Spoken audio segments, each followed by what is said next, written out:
ధీరాంజీ పథకాన్ని రద్దు చేయాలి. ధీరాంజీ పథకాన్ని రద్దు చేయాలి. కేంద్ర ప్రభుత్వం మహాత్మా గాంధీ గారి పేరు మీద ఉన్న MNREGA చట్టాన్ని రద్దు చేసి పథకాన్ని రద్దు చేసి దాని స్థానంలో కాదు, దానికి పూర్తి భిన్నమైన, దానికి పూర్తి వ్యతిరేకమైన ఒక కొత్త చట్టాన్ని జీ రామ్జీ పేరుతోటి పార్లమెంట్ ఆమోదించింది. ఆగమేఘాల మీద రాష్ట్రపతి గారు కూడా దాన్ని ఆమోదించి అమల్లోకి తీసుకొచ్చింది. ఈ చట్టాన్ని ప్రతుల్ని లాగ్ కాకుండా పార్లమెంట్ లో పెట్టే ముందు కూడా పార్లమెంట్ లో చర్చలకి విడుదల చేయలేదు. MNREGAను ప్రవేశపెట్టినప్పుడు సంవత్సరం పాటు బహిరంగంగా దేశవ్యాప్తంగా సలహాలు తీసుకుని దాన్ని పాస్ చేయడం జరిగింది. ఈ రోజు వామపక్షాలు బలమైన శక్తిగా పార్లమెంట్ లో ఉండి దానికి చాలా సానుకూలమైన మార్పులు చేసి ఆ రకంగా ప్రజలకు ఎంతో ఉపయోగకరంగా చేశారు. ఈ రోజు అటువంటి వామపక్షాల ముద్ర ఉన్న ఆ చట్టానికి దాని కొనసాగింపుకి బీజేపీకి ఇష్టం లేదు. ఆ ముద్రను నాశనం చేయాలి. అంతేకాదు మహాత్మా గాంధీ పేరు కూడా దానికి ఇష్టం లేదు, పేరును కూడా తొలగించాలి. ఇటువంటి కుట్రపూరితంగా కొత్త చట్టాన్ని ఈ రోజు తీసుకొచ్చారు. అంతేకాదు ఈ చట్టం కార్పొరేట్లకు ఏమాత్రం ఇష్టం లేదు. MNREGA పేద ప్రజల ఉపాధి ఉంటే కార్పొరేట్లకి కారు చౌకగా శ్రామికులు దొరకరు. పట్టణాల్లో తక్కువగా ఉండే వేతనాలని గ్రామాల నుంచి వచ్చి ఇక్కడ పనిచేసే వాళ్ళు ఇంకా ఎక్కువైతే ఇంకా తగ్గించి ఆ రకంగా వారు లాభం చేసుకోవచ్చు. ఈ రోజు గ్రామీణ ఉపాధి చట్టం మూలంగా ప్రజలు, పేదలు, ఆఖరికి పేద రైతులు, మధ్యతరగతి రైతులు కూడా ఉపయోగపడుతున్నారు. కాబట్టి పట్టణాల్లో తమ యొక్క వేతనాలని పెంచమని చెప్పేసి కార్మికులు అడిగే శక్తి మూలంగా పెరుగుతుంది. కాబట్టి దాన్ని ఒత్తిడి చేసి దాన్ని ధ్వంసం చేయాలనేది కూడా కార్పొరేట్లు ఈ రోజు కోరుకున్నారు.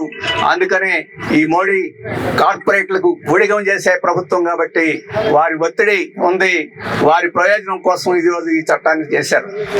అలాగే గ్రామసీమల్లో కూడా భూస్వాములు, ధనిక రైతులు ఈ ఉపాధి చట్టం వచ్చింది కాబట్టి దళితులు, ఇతర వెనకబడిన అణగారిన వర్గాలు భూస్వాముల మీద, ధనిక రైతుల మీద ఆధారపడటం తగ్గి వారి యొక్క పెత్తనాన్ని భరించాల్సిన అవసరం లేని పరిస్థితి పెరుగుతుంది. తమ యొక్క హక్కుల్ని అసెప్ట్ చేసుకునే పరిస్థితి పెరుగుతుంది. ఆ రకంగా గ్రామీణ పెత్తందారుల యొక్క పెత్తనానికి కూడా ఇది సవాలుగా మారింది. ఆర్థికంగా లాభం నష్టం పక్కన పెడితే తమ పెత్తనాన్ని మాత్రం, తమ అగ్రకుల పెత్తనాన్ని గాని, తమ యొక్క ఆస్తుల యొక్క పెత్తనాన్ని గాని ఎవరైనా ప్రశ్నిస్తే సహించలేని స్థితి వారికి ఉంది. కాబట్టి వారి దాడి కూడా ఉంది. ఆ రకంగా ధనవంతులు, గ్రామీణ యొక్క కులక్కులు, అలాగే కార్పొరేట్లు వీళ్ళ ప్రయోజనం కోసం దీన్ని రద్దు చేసి కొత్త చట్టాన్ని తీసుకురావడం జరిగింది. ఇది రాష్ట్రాలని బలహీనం చేసి అధికారాన్నంతా కేంద్రీకృతం చేసుకోవాలనుకుంటుంది మోడీ ప్రభుత్వం. ఈ రోజు రాష్ట్రాలని మున్సిపాలిటీ స్థాయికి దిగజార్చాలని చెప్పేసి కోరుకుంది.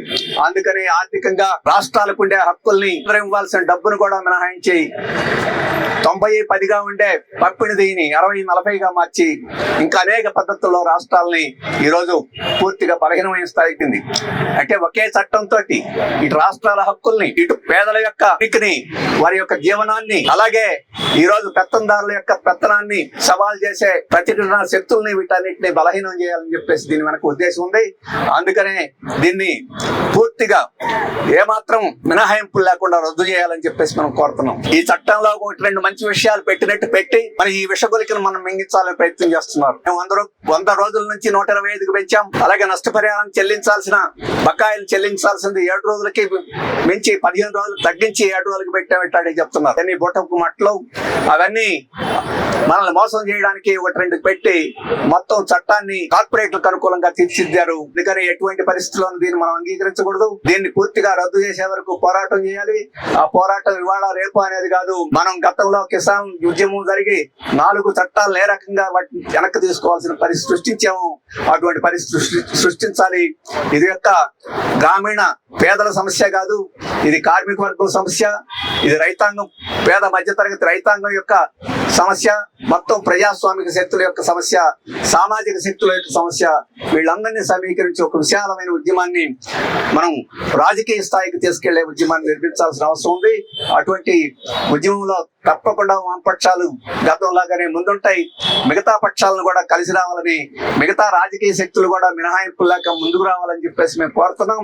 ఇక్కడ బీఆర్ఎస్ కానీ, అక్కడ తెలుగుదేశం కానీ, వైఎస్ఆర్ పార్టీ కానీ, ఇటువంటి రాష్ట్రాలకు ప్రాతిపదిక మీద పనిచేసే పార్టీలు కొన్నేమో సన్నాయి నొక్కులు నడుపుతున్నాయి, కొన్నేమో బీజేపీ పంచలు చేరి అటువంటి వారి ఉనికి నిలబెట్టుకోవాలన్న ఈ సందర్భంలోనైనా ప్రజల తరఫున వారు రావాలి. రాకపోతే వారు తగిన రాజకీయ మూల్యం చెల్లించుకోవాల్సి వస్తుందని చెప్పేసి ఈ సందర్భంగా ఉపాధి హామీ చట్టాన్ని అమలు చేయాలి. మోడీ సర్కార్ వస్తే